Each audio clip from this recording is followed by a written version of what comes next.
नमस्कार दोस्तों, मैं हूं आपके साथ पंडित धर्मेंद्र शास्त्री। आइए आज हम पाप मोचनी एकादशी कथा का श्रवण करते हैं। महाराज युधिष्ठिर ने भगवान श्री कृष्ण से चैत्र मास के कृष्ण पक्ष की एकादशी के बारे में जानने की इच्छा प्रकट की तो वे बोले, राजेंद्र, मैं तुम्हें इस विषय में एक पाप नाशक उपाख्यान सुनाऊंगा, जिसे चक्रवर्ती नरेश मानधाता के पूछने पर महर्षि लोमश ने कहा था। मानधाता ने पूछा, भगवान, मैं लोगों के हित की इच्छा से यह सुनना चाहता हूँ कि चैत्र मास के कृष्ण पक्ष में किस नाम की एकादशी होती है, उसकी क्या विधि है तथा उससे किस फल की प्राप्ति होती है। कृपया ये सब बातें मुझे बताइए। तब लोमश जी ने कहा, नृपश्रेष्ठ, पूर्व काल की बात है, अप्सराओं से सेवित चैत्र रथ नामक वन में, जहाँ गंधर्वों की कन्याएं अपने किंकरों के साथ बाजे बजाती हुई विहार करती हैं, मंजू घोषा नामक अप्सरा मुनिवर मेधावी को मोहित करने के लिए गई। वे महर्षि चैत्र रथ वन में रहकर ब्रह्मचर्य का पालन करते थे।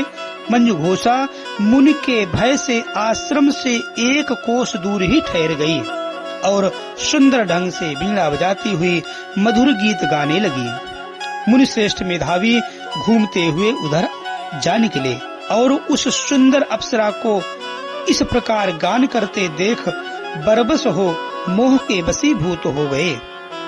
मुनि की ऐसी अवस्था देख मंजू घोषा उनके समीप आई और वीणा नीचे रखकर उनका आलिंगन करने लगी। मेधावी भी उसके साथ रमण करने लगे।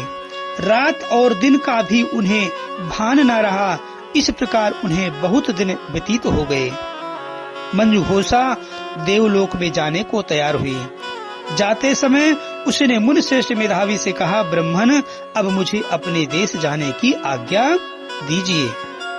मेधावी बोले, देवी, जब तक सवेरे की संध्या न हो जाए तब तक मेरे ही पास ठहरो।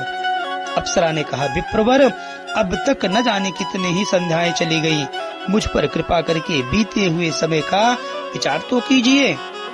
तब लोमश जी कहते हैं, राजन, अप्सरा की बात सुनकर मेधावी चकित हो उठे।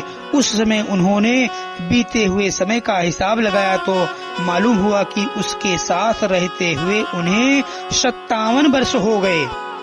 उसे अपनी तपस्या का विनाश करने वाली जानकर मुनि को उस पर बड़ा क्रोध आया। उन्होंने शाप देते हुए कहा, पापिनी, तू पिशाची हो जा। मुनि का श्राप से दग्ध होकर वह विनय से नतमस्तक हो बोली, विप्रवर, मेरे श्राप का उद्धार कीजिए। 7 वाक्य बोलने या 7 पद साथ चलने मात्र से ही सत्पुरुषों के साथ मैत्री हो जाती है। ब्राह्मण, मैंने तो आपके साथ अनेक वर्ष व्यतीत किए हैं, अतः स्वामिन, मुझ पर कृपा कीजिए। तब मुनि बोले, भद्रे, क्या करूं, तुमने मेरी बहुत बड़ी तपस्या नष्ट कर डाली है। फिर भी सुनो, चैत्र कृष्ण पक्ष में जो शुभ एकादशी आती है उसका नाम है पाप मोचनी। वह शाप से उद्धार करने वाली तथा सब पापों का क्षय करने वाली है। सुंदरी, उसी का व्रत करने पर तुम्हारी पिशाचता दूर होगी। ऐसा कहकर मेधावी अपने पिता मुनिवर च्यवन के आश्रम पर चले गए। उन्हें आया देख च्यवन ने पूछा, बेटा, यह क्या हुआ? तुमने तो अपने पुण्य का नाश कर डाला। मेधावी बोले, पिताजी, मैंने अप्सरा के साथ रमण करने का पातक किया है। अब आप ही कोई ऐसा प्रायश्चित बताइए जिससे पातक का नाश हो जाए।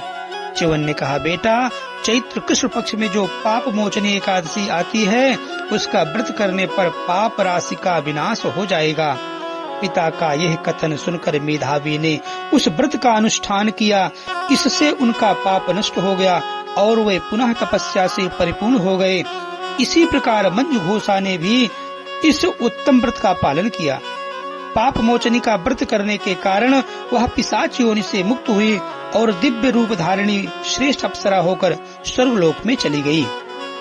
भगवान श्री कृष्ण कहते हैं, राजन, जो श्रेष्ठ मनुष्य पाप मोचनी एकादशी का व्रत करते हैं उनके सारे पाप नष्ट हो जाते हैं।